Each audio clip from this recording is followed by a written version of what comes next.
ಎಲ್ರಿಗೂ ನಮಸ್ಕಾರ. ಕಟ್ಟೀಸ್ ಕಿಚನ್ ಕನ್ನಡಕ್ಕೆ ಸ್ವಾಗತ. ನೋಡ್ತಾ ಇದ್ದೀರಲ್ಲ ಏನೇನು ಬರ್ದಿದ್ದೀನಿ ಅಂತ. ಅದಕ್ಕೂ ಮುಂಚೆ ಅದನ್ನ ಎಕ್ಸ್ಪ್ಲೇನ್ ಮಾಡೋಕ್ಕೆ ಮುಂಚೆ ಇದನ್ನು ಕೇಳಿ.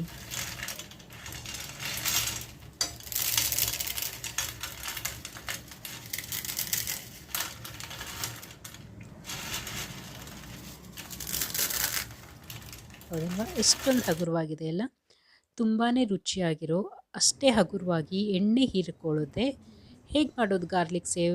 ಮಾರ್ಕೆಟ್ ರುಚಿ ಮನೆಯಲ್ಲಿ ಬರ್ತಾ ಇಲ್ಲ ಅನ್ಸುತ್ತಾ? ಹಾಗಿದ್ರೆ ಈ ಥರ ಆ್ಯಡ್ ಮಾಡಿ. ಹಿಟ್ಟನ್ನು ತಗೊಂಡಿರೋದು 3 ಕಪ್ ಬೇಸನ್ ಅಂದರೆ ಕಡಲೆ ಹಿಟ್ಟು, ಮತ್ತು 2 ಕಪ್ಪಷ್ಟು ನೋಡೋಕ್ಕೆ ಸೇಮ್ ಅನಿಸ್ತಾ ಇದೆ, ಬಟ್ ಇದು ಗೋವಿನ ಜೋಳದ ಹಿಟ್ಟು, ಸ್ವಲ್ಪ ಉರುಟಿರುತ್ತೆ ಅದಕ್ಕಿಂತ.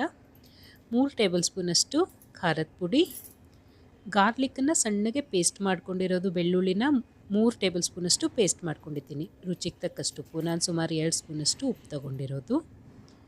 ಇದನ್ನು ಈಗ ಚೆನ್ನಾಗಿ ಫಸ್ಟು ಹಿಟ್ಟನ್ನು ಎಲ್ಲಿವರೆಗೂ ಮಿಕ್ಸ್ ಮಾಡ್ಕೊಳ್ಳೋಂದ್ರೆ ಎಲ್ಲ ಹಿಟ್ಟಿಗೂ ಬೆಳ್ಳುಳ್ಳಿ ತಟ್ಟಬೇಕು.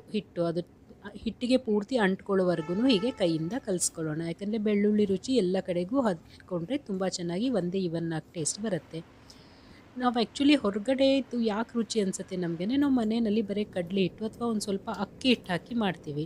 ಆದರೆ ಹೊರಗಡೆಗೆ ಕಡಲೆ ಹಿಟ್ಟು ಎಷ್ಟಿರುತ್ತೋ ಅಷ್ಟೇ ಗೋವಿನ ಜೋಳದ ಹಿಟ್ಟು ಹಾಕಿ ಮಾಡ್ತಾರೆ. ಅದಕ್ಕೆ ಸ್ವಲ್ಪ ಜಾಸ್ತಿನೇ ಹಗುರ ಇರುತ್ತೆ, ಮತ್ತು ಅಷ್ಟೇ ಬಾಯಲ್ಲಿ ರುಚಿನೂ ಬೇರೆಯೇ ಬರುತ್ತೆ. ಅದು ಗೋವಿನ ಜೋಳದ ಹಿಟ್ಟು ಹೆಲ್ತಿಗೂ ಒಳ್ಳೆಯದು, ಆದರೆ ಹೊರಗಡೆ ತಿನ್ನೋಕ್ಕಿಂತ ಮನೆಗೆ ಮಾಡಿದರೆ ಇನ್ನೂ ಒಳ್ಳೆಯದು. ನಾನು ನೋಡಿ ಎಷ್ಟು ನೀರು ಅದು ಹಿಡಿಯುತ್ತೆ ಅಷ್ಟು ನೀರು ಹಾಕಿಬಿಟ್ಟು ಕಲಸಿರೋದು. ನಾನು ಸುಮಾರು 3/4 ಗ್ಲಾಸಷ್ಟು ನೀರು ಹಿಡಿತು. ಇದು ದೊಡ್ಡ ಗ್ಲಾಸ್ಲೇ ಹಾಕಿ ಅದನ್ನು ಸಾಫ್ಟಾಗಿ ನಾದ್ಕೋಬೇಕು. ಇವಾಗ ಗೋವಿನ ಜೋಳ ಹಿಟ್ಟು ಹಾಕಿದ್ದಕ್ಕೆ ನೋಡಿ ತುಂಬ ಜಿಗುಟಿಲ್ಲ ಇದರಲ್ಲಿ.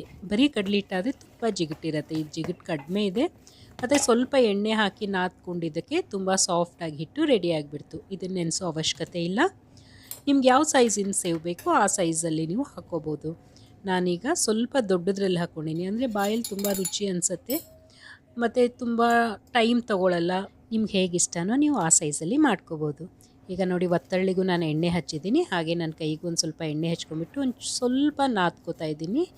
ಅದು ಗೋವಿನ ಜೋಳ ಹಿಟ್ಟಿಗೆ ತಾನೇ ಸಾಫ್ಟ್ ಆಗಿಬಿಡುತ್ತೆ, ಹಿಟ್ಟು ನೆನೆಸೋದು ಬೇಕಾಗಿಲ್ಲ. ನೋಡಿ ಎಷ್ಟು ಚೆನ್ನಾಗಿ ಒರಳಲ್ಲಿ ಹೋಗ್ತಾ ಇದೆ. ಹಾಗೆ ತುಂಬ ಬೇಗನೂ ಆಗಿಬಿಡತ್ತೆ. ಇದು ಬರೀ ಕಡಲೆ ಹಿಟ್ಟಂದರೆ ಸ್ವಲ್ಪ ಜಿಗಿಟ್ ಬರೋದಕ್ಕೆ ಸ್ವಲ್ಪ ಟೈಮ್ ತೊಗೊಳತ್ತೆ. ಇದು ಹಾಗಾಗೋದಿಲ್ಲ, ಗೋವಿನ ಜೋಳದ ಹಿಟ್ಟು ಹಾಕಿದ್ದಕ್ಕೆ ಬೇಗ ಬರುತ್ತೆ. ಹಾಗೆ ನೀವು ತುಂಬ ಕಡಿಮೆ ಎಣ್ಣೆಯಲ್ಲಿ ತುಂಬ ಜಾಸ್ತಿ ಸೇವ್ ಮಾಡಿಡ್ಬೋದು. ಬಾಯಲ್ಲಿ ಎಣ್ಣೆನೂ ಇರಲ್ಲ, ತುಂಬ ಹಗುರವಾಗಿ ರುಚಿಯಾಗಿ ಬರುತ್ತೆ. ಇವಾಗ ಎಣ್ಣೆ ಕಾದಿದೆ ಅಂತ ನೋಡೋಣ. ನೋಡಿ ಸ್ವಲ್ಪ ಅದು ಬಬಲ್ ಬರೆದು ಮೇಲ್ಗಡೆ ಎತ್ತಲ್ವ, ಎಣ್ಣೆ ಕಾದಿದೆ ಅಂತ ಅರ್ಥ. ಇವಾಗ ನಾವು ಹಾಕ್ಕೊಂಡ್ಬಿಟ್ಟು ಮಾಡೋಣ. ನೋಡ್ತಾ ಇದ್ದಿಲ್ಲ ಎಷ್ಟು ಈಸಿಯಾಗಿ ಎಷ್ಟು ಚೆನ್ನಾಗಿ ಬರ್ತಾಯಿದೆ. ಸ್ವಲ್ಪ ದಪ್ಪ ಮಾಡಿರೋದು ನಾನು. ನನಗೆ ಆ್ಯಕ್ಚುಲಿ ನಮ್ಮ ಊರಲ್ಲಿ ಹೇಳಿದ್ರು ಈ ಟ್ರಿಕ್ಸು. ಅಂಗಡಿಯವರು ತುಂಬ ಕಾಸ್ಟ್ಲಿ ಅಂತ ಗೋವಿನ ಜೋಳದ ಹಿಟ್ಟು ಜಾಸ್ತಿ ಬಳಸ್ತಾರೆ ಬಜ್ಜಿ ಮತ್ತು ಸೇವ್ ಮಾಡೋದ್ರಲ್ಲಿ, ಕಡಲೆ ಹಿಟ್ಟು ಕಡಿಮೆ ಬಳಸ್ತಾರೆ ಅಂತ. ಬಟ್ ಅದಕ್ಕೆ ಅದೊಂದು ಏನೋ ಬೇರೆ ಫ್ಲೇವರ್ ಇರುತ್ತೆ.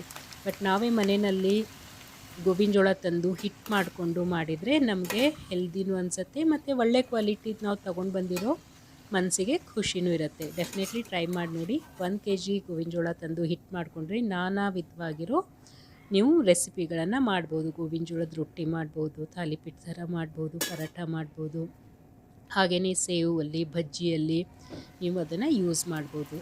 ತುಂಬ ಡಿಫ್ರೆಂಟ್ ಟೇಸ್ಟ್ ಇರುತ್ತೆ. ನೀವು ಇದನ್ನು ಮಾಡಿ ನೋಡಿ. ಡೆಫಿನೆಟ್ಲಿ ಹಾಟ್ ಚಿಪ್ಸಲ್ಲಿ ಮಾಡ್ತಾರಲ್ಲ ಹಾಗೆ ಇರುತ್ತೆ. ಗೋವಿನ ಜೋಳದ ರುಚಿ ಬೇರೆಯೇ ಬರುತ್ತೆ. ಡೆಫಿನೆಟ್ಲಿ ಟ್ರೈ ಮಾಡಿ ನೋಡಿ. ನಿಮಗೇನಾದರೂ ಡೌಟ್ ಇದ್ದರೆ ನನ್ನ ಕಮೆಂಟ್ ಬಾಕ್ಸಲ್ಲಿ ಕೇಳಿ. ಆ್ಯಂಡ್ ಸಬ್ಸ್ಕ್ರೈಬ್ ಮಾಡ್ಕೊಳ್ಳಿ ಕಟ್ಟೀಸ್ ಕಿಚನ್ ಕನ್ನಡ. ಹೇಗೆ ಕಾಣ್ತಾ ಇದೆ? ಸೂಪರ್ ಅಲ್ವಾ?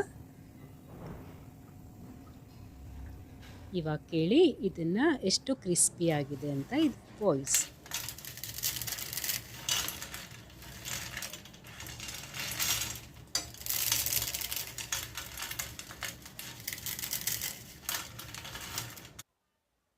Thank you very much for watching.